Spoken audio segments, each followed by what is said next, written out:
The Story of Nary, From Fruit Stall to Hospital Hall.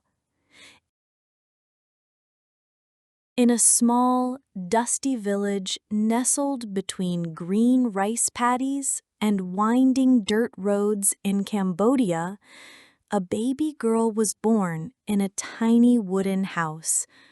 Her name was Nary, and from the moment she opened her eyes, her family believed she was special, though they had nothing to offer her except love. Nary was born into a very poor family.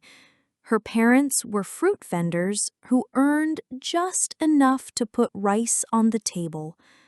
Every morning, before the sun had even risen, her mother would load up a wooden cart with mangoes, bananas, and guavas, and together they would walk to the local market. The cart was old and heavy, but Nary never complained. From the age of 6, she was by her mother's side, helping sort the fruits, greet customers with a smile, and count the few reals they earned each day. Despite the hardship, Nary never lost her hunger for learning. She would carry her school books with her to the market, and in between customers, she'd sit on an upside-down basket and read. Her little hands smelled of mango and dust, but her eyes sparkled with dreams. When she went to school, Nary wore a hand-me-down uniform and sandals that had been repaired many times. She didn't have a school bag. She tied her books with a string. Still, she never missed a class, no matter how tired she was or how much work there was at home. Her teachers noticed her from the start.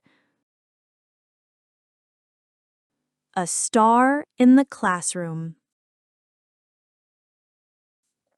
Nary sat in the front row every day. She listened closely, asked questions bravely, and always turned in her homework, even if it was written on old recycled paper. Her writing was neat, her math precise, and her essays full of emotion and imagination. The other students admired her kindness. She never boasted about her high scores and was always willing to help a struggling classmate. Her teachers saw her as a rare flower blooming in hard soil. One day, her science teacher asked, "What do you want to be when you grow up, Nary?" With a quiet confidence, she said, "I want to be a doctor so I can help sick people who have no money." The class went silent. No one laughed. They believed her because Nary believed in herself. Work, study, dream, repeat. Every day, Nary lived in 2 worlds. In the mornings, she studied hard at school. In the afternoons and evenings, she sold fruit at the market or helped her father collect jackfruits from nearby farms. But no matter how late she got home, she would open her books by candlelight and study until her eyes could no longer stay open. Her teachers noticed her dedication and started to help. One gave her old textbooks. Another gave her pens and notebooks. Some classmates shared snacks during lunch, knowing that Nary didn't always have enough to eat. Years passed, and Nary kept climbing higher. She graduated high school with excellent results. Her village cheered when they heard the news. Nary had won a scholarship to study medicine at a university in Phnom Penh. Her parents cried tears of pride. Nary packed her dreams, hugged her little siblings goodbye, and boarded a bus to the big city. A doctor in the making. Life in Phnom Penh was not easy. She lived in a small dorm, shared a room with 3 other girls, and cooked rice on a tiny electric stove.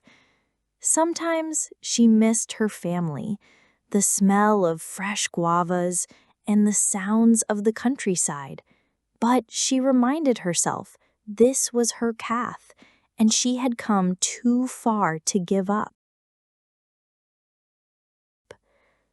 At university, Nary studied harder than ever. Medical school was demanding, endless lectures, late-night study sessions, and exhausting hospital training. But she never complained. She reminded herself of all the sick children she had seen in her village, the old neighbors who had no doctor nearby, and the mothers who worried through the night.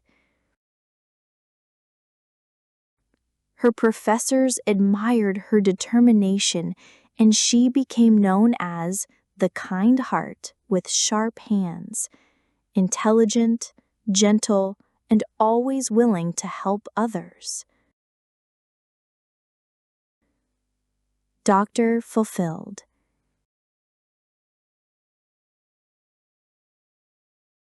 After many years of hard work and sacrifice, Nary graduated as a doctor.